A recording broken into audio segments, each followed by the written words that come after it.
Dude, what a milestone. 100th episode. We're recording right now. We are keeping it 100. It's pretty cool to think back. Gangster as I get. When we first had this crazy idea to start a podcast, and obviously we're not the first and we're not the last, but you know, we sat down. What was the name of that coffee shop that we sat down at? Inner Circle.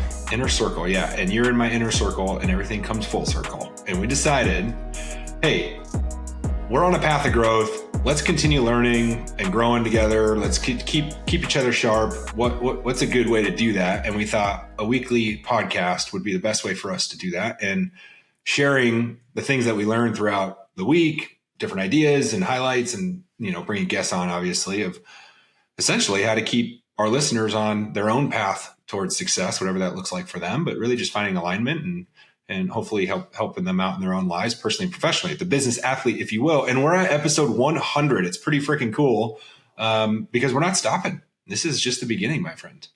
It is really cool. And you know, it was an experiment, right? It was a try it. We were both in the creation over consumption. You know, that theme is held true. And I am so glad we did it. Originally, we told ourselves, and correct me if I'm wrong, but I remember it as, let's get 25 of these out there. That puts us in a low percentage, in the top 5%, because most people quit before 5 are shipped. And so we were like, let's ship 25 of these, and we haven't stopped. So I think it's awesome. And as we were reflecting on it and, you know, throwing the event to celebrate, we put that together last minute, shooting from the hip a bit. And it's a bit how we roll. It's especially with our schedules, we were both kind of like, should we do something? We got to do something. Let's do something. And then we were like, maybe we should. Like, well, no, we tried to talk ourselves out of it. Yeah, and we're like, who's going to show up? We're like, we might have 5 people, or we could potentially have 40. And we ended up having like, I don't know, probably 30, 40 people come through. And we're like, who cares if it's just a cool double date, if it's just Kim and Paula, but just thanks to everybody who showed up. It was so great. And I think that's what I reflected on the most, that, yeah, it's fun to create something. There are a lot of people with podcasts these days, but it really is about connection, and more people appreciate it than we thought.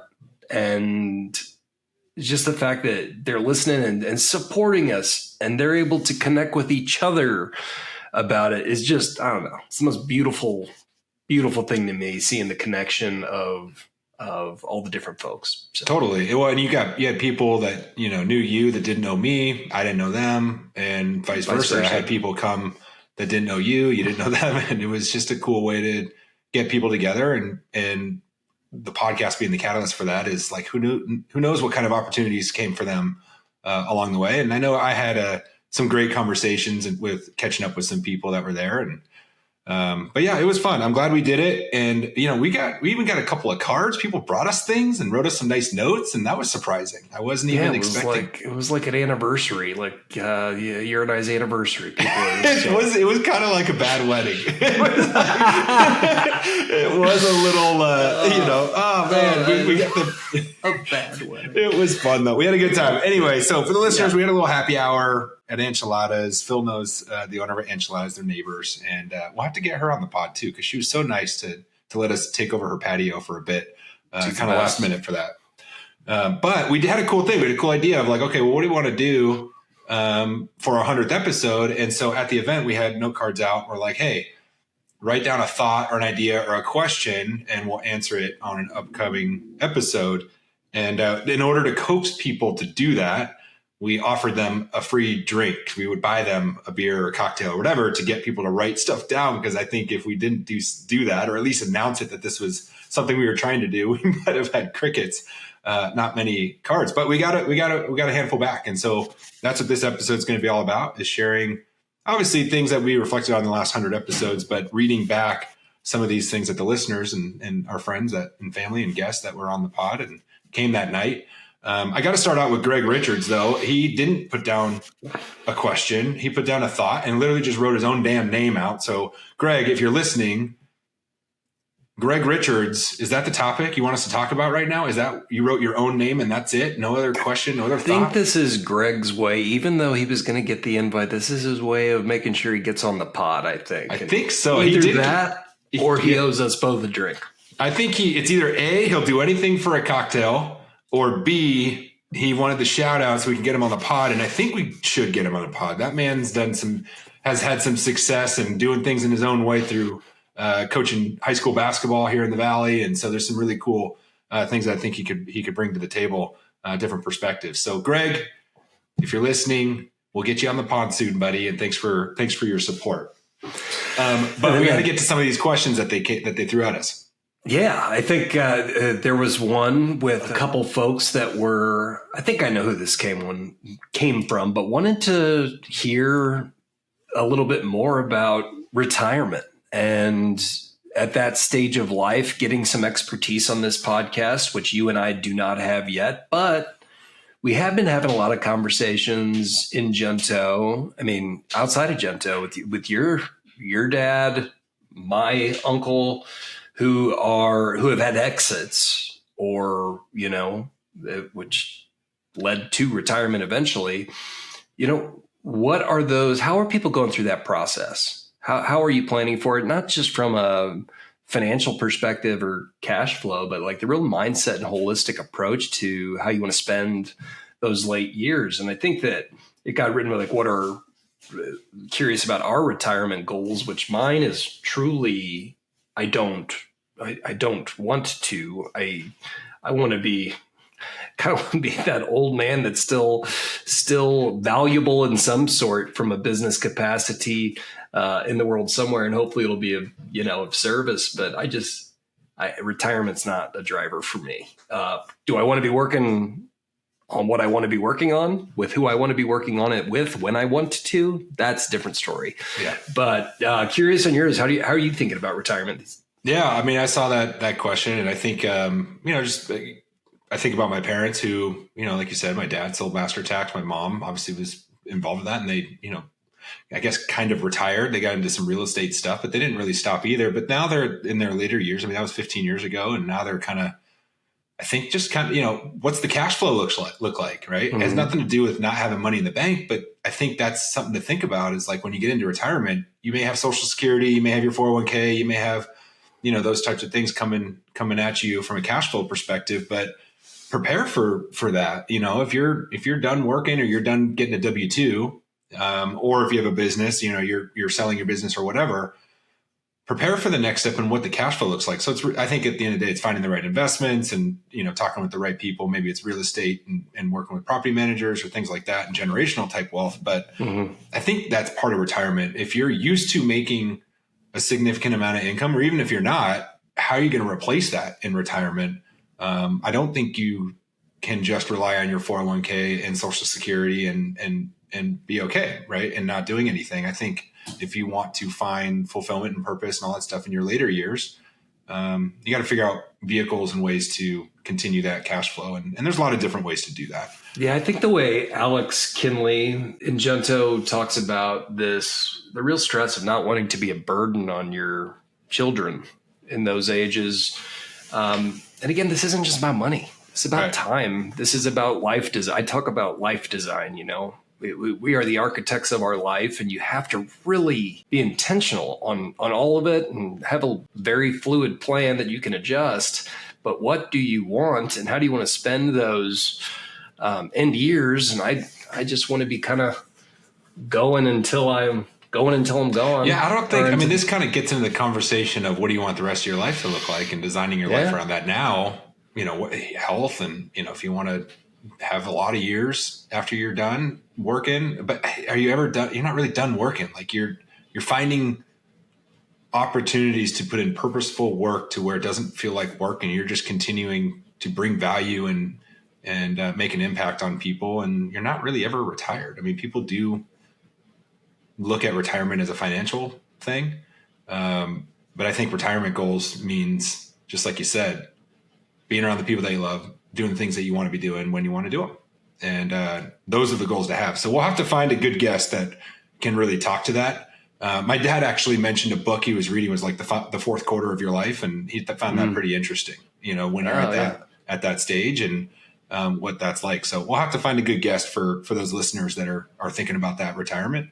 And kind of what the rest of their life looks like in second half or fourth quarter or whatever. That was a good question. I think I'll be podcasting forever, man. Like, I mean, if we're here on the mic until we're old in wheelchairs, 90 years old in wheelchairs, and I'll be happy about that. That's all that matters to me. Well, we have two questions that were kind of in the same wheelhouse, and one of them I am about 99.9% certain it was Paula that wrote. Yeah. Explain the most frustrating time when you were recording a pod and your amazing wife was doing something noisy in the background, which ties to what's the most annoying thing that happens during a pod. And for me, I think I know what your answer is going to be on this one, but for me, I don't know what the timing was. And I announced this when we were saying a couple words. The universe just worked to where, we're ripping these in the evenings on the weekend and she's coming home, garage goes open, which then makes the dogs go a little bit. And that background noise right when we decided to try to get in the flow on one of these. And that's a little frustrating because I just don't know how it's that coincidental every time, even when you can see on the calendar when we're recording. But that's there. And I think that's it. It's just the noise. You all can hear everything, and we try to keep the sound quality pretty good, as good as we can. And for me, that's it. External audio issues. Yeah. I saw the handwriting on that card, and I'm pretty sure it was Paula. I know my wife's card. She is my amazing wife, and that's why she can interrupt anytime. She can. And it's funny though. I have heard her in the back. So Kim, I'm recording a podcast. She's pretty good. She'll go upstairs and just, do whatever. Usually it's the kids on my side that are running in like, Dad, oh shoot, whatever. And sometimes we've had them on the pod too. But I think the most frustrating or annoying thing is the technical issues. But I mean, remember when for a while there was one episode where we couldn't get the mics working for like 30 minutes. And we're like, what the hell? Like we just recorded 2 days ago and it was fine. And like, what's going on now? Or when I had literally my laptop died right when we were trying to sign on and record, we're like ready to go. And my Windows update happened and it just like was going in and out of a black screen. I'm like, dude, you were so frustrated that day. I was so frustrated. And that's things out of your control, right? But you're like ready to get into flow. You're ready to rip a pod. And then all of a sudden the technology. Yeah, we had some issues with the platform that we used too early in the days, but those seem to be mostly right-sided because for a while it was kind of like, hey, is this going to be the one? But yeah, technical difficulties, which we're all feeling these days in remote work and so relying on technology, those are bang on. I think one of the other, not frustrating or not, I mean, it's not frustrating, but I will tell you, bringing on guests is tough. Scheduling. Yeah, scheduling is the toughest thing. It doesn't happen on the pod, but you may have something lined up and then all of a sudden something gets in the way and then you got to reschedule and then you never end up rescheduling. Or you're trying to, that's the hardest thing. It's like, and we don't have a good system. It's like a text message. No, this is, again, it's a passion project. There's other priorities. This is kind of low on the totem pole, but I agree with you. That's a good one to include is the scheduling is just, or even scheduling you and I, we make it work. We've got it down right now, but it's still another thing. But that's where, eventually assistance and likely technology that's going to be able to read a calendar. And I mean, there's already Calendly, all the above that you could use if it's aligned, but all just admin stuff, little things. We had, so I'm scanning through these. So let's go some. All right. So there's kind of a deep one here, Phil. There was a two-part question. Someone wrote a question for you and a question for me. So I'll ask you the question for you and you can ask me the question that came through. Cool. But all right. So question for Phil. Who is your hero and why? We've all had childhood heroes, but now that you're pushing 40, I'm curious to hear your answer. Yeah, it's a great question. And I would have answered it so differently 3 or 4 years ago because I have a bunch of heroes, right? I've kind of talked about the process I go through with having an imaginary board of directors that I kind of have my mini war rooms with. And it's a meditative exercise to where, like, I mean, some of these people I've never met, some of them are historical figures that I just go into this state. I ask a question and just imagine how each of these people would respond. And it's a really great exercise if you can get yourself to kind of do it. And it sounds a little crazy. I don't know if I'm saying it out loud, but that's made me realize that because I'm the one taking the knowledge in my imagination of how they would respond, it's this concept of my higher self that has become my hero. And it's almost like McConaughey, I think, had that rant that he went on about who's your hero. And he's like, oh, my hero's me 5 years from now or 10 years from now. And then he got there and he's like, no, still, it's this 5 Still years, always, 10 years from now. out, yeah. And so I would say my higher self, which sounds a little arrogant, but I just there are so many people that have shaped me and have been a guiding light and a hero in my life. It's kind of hard to just nail down one. I don't have a single hero or a good answer. Like, so no one with a cape or anything like that. No, I just have so many that I've been able to draw from these heroes to kind of create a consciousness, or what I think could potentially be a consciousness of them. So too hard to nail down one, but a great question. And it made me think a lot. Whoever asked that one, I think I know who wrote that. I have a feeling I know who that too. They didn't write their name down, but we have a guess. Write their name, but great question. Thank you for making me think through that. You know how like you've seen, here's the prototypical NFL athlete or NBA athlete, whatever, and it's like, Kobe's mentality, it's Ann Edwards' jumping ability, it's Steph Curry's shot or whatever. Like, so that would be cool to figure out all the people that have molded you to be who you are and like who you look up to and like what different parts of the body, what do they bring to the table, and that's your hero. Is like that. I've actually done that exact exercise. That's how the table came around. Like little business, little fitness, a little consciousness, and spirituality. Like, and it's a good exercise to do because we just kind of wind up adapting and getting so much knowledge. But going through the exercise where you got it can be very beneficial. All right. The same author of that question asked you, Stephen, you're a business owner and we know you love it, but what do you struggle with being a business owner professionally? And what do you struggle with personally? Yeah, a lot. It's not easy. Yeah, I think, being a business owner, you're on an island a bit. I think the thing I struggle with professionally is really just, or maybe it's personally, actually, it's probably more of a personal question, but, the peaks and valleys that you have, that you go through life, I think, you kind of bring this onto yourself. Like you chose this to be a business owner, like no one forced you to do it. And so whenever you have these situations come your way, sometimes you ask yourself like, man, did I make the right choice? Right. And those questions happen all throughout your entire entrepreneurship. But it always comes down to, I did, I'm able to control my destiny and, kind of run things in a way I think could bring a good impact to a lot of people. But I think the biggest struggle is really just, we always talk about pushing forward and always maintaining, but you have to be the one to show the most strength. It's hard to, like, when you're down and you're having a bad day or a bad week or a bad month or whatever, your team can't see that. Like, they will feed off of that. And so you have to continuously be the light, the positive influence, always putting yourself last and putting them first. And sometimes that's hard. You don't have a lot of people that outside of your very small inner circle, family, close friends, in the workplace, you don't have a lot of people that will do everything and care for you as much as you would for your team, right? And so no one cares. Work harder. Yeah, and keep your presence, right? Yeah. So I think that's the thing to struggle with. Is no one's there to take care of you. It's all you.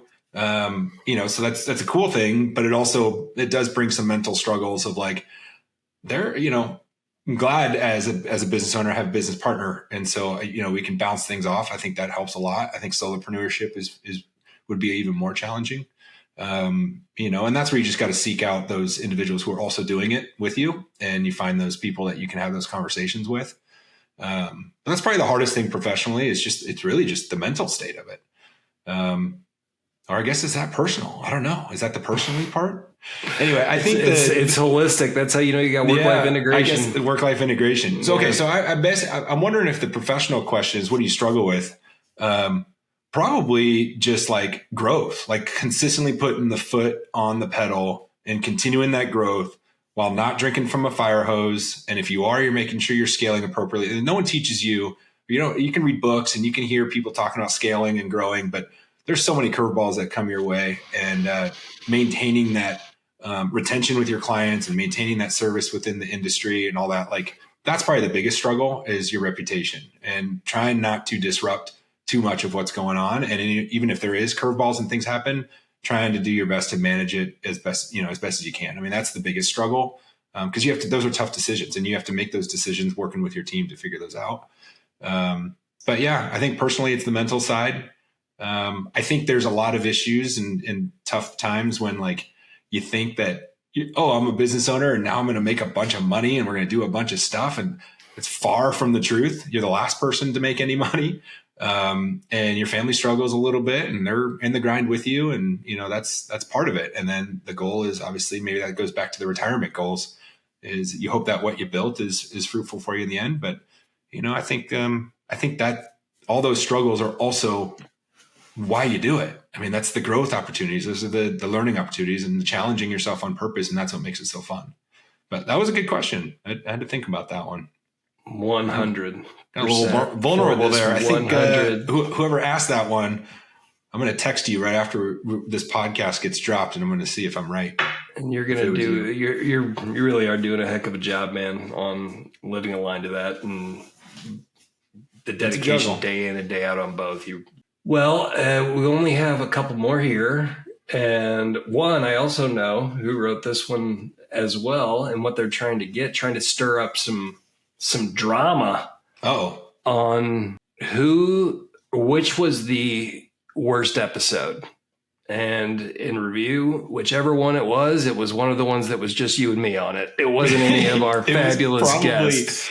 It was definitely one where we were early and shooting from the hip, I would imagine. So you were looking for us to throw shade on a guest. You ain't getting it, because they're all amazing. Yeah, they are. I might be the worst guest on this podcast. And if it's not you, it's me, and we probably have flip-flopped on that. So. I remember we've had some really good episodes, and there's been some that are like, I don't know. Do you listen to them back? Do you listen to every single one? Dude, you're putting me on the spot now. I struggle listening. You don't listen to them?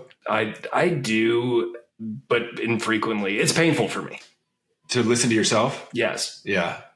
I listen to it back because I want to re-listen to what you were talking about. You bring a lot of good stuff to the table. Well, that's the ones that's when I do listen, and it's worth it to go through, especially as we're editing them and trying to make sure we catch the right things that we want to make sure were communicated or pause that it came through clear.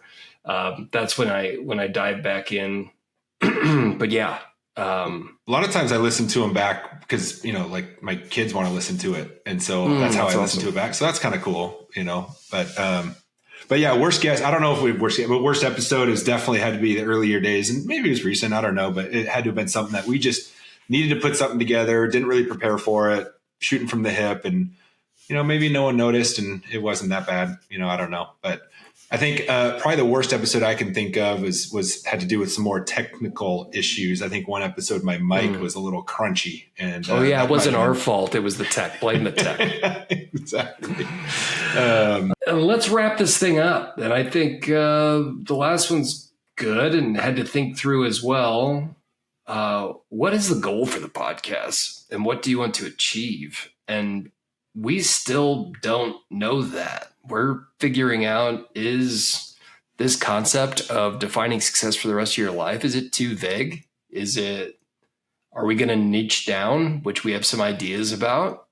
But my goal for the podcast is just like everything is like, see how we can reach as close to our potential and actually get really good at this, which we are far away from, in my opinion. But I think, one goal is we'd like to be doing these in person and have a studio set up, whether it's in one of our homes or we find a space. I think that's kind of a specific and almost materialistic goal, but doing them in person with better video eventually is a goal. But it sounds cheesy and cliche, but we just kind of want to keep spread knowledge. Like my whole mindset, and I think you share the same sentiment, got a couple text messages of people that sent them down rabbit holes or did something a little different in their day just based on one of the episodes we dropped. And God, it's so darn rewarding to do that. And if one person gets something out of every other episode or so, it's honestly worth it to me because we're benefiting anyway by just going through the exercise.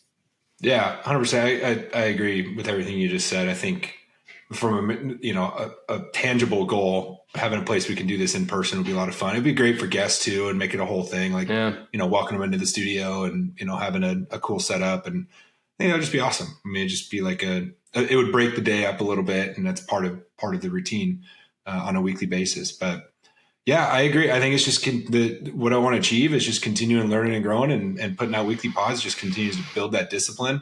But really, I hope that this inspires other people to, jump into podcasting or jump into something that they can create something, right? Yeah, create something like that they're passionate about, whether it's writing or video or, whatever it is, or even just a podcast. It doesn't even have to be video. It could be an audio podcast too. But I think everybody has a voice and everyone has a story. And even if it's not you personally hosting it, if it's something to build your brand, like I think there's some really cool opportunities there. So hopefully this inspires some people to get out there and start creating for themselves, whether it's a personal brand or for their own business.